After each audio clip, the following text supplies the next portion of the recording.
Iba agenda natin ngayong araw. Susundo, tapos may iwan ng mga gown sa shop. Nautusan na naman ng umaga eh. Tara! Alright. Ayos eh, oh. Ganda pala yun. Ang unpaid employee, taga-hatid, taga-sundo, taga-bayad, taga-lahat. Sabit mo na natin. Pero pala lang mag-vlog. Isa lang ang kamay mo.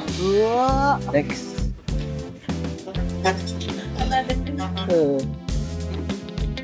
Alright.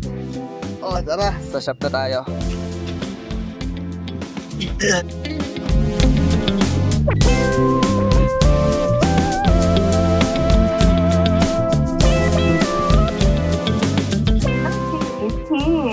Balikan mo to.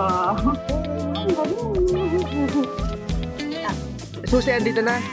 Balik tayo. Sorry, lady.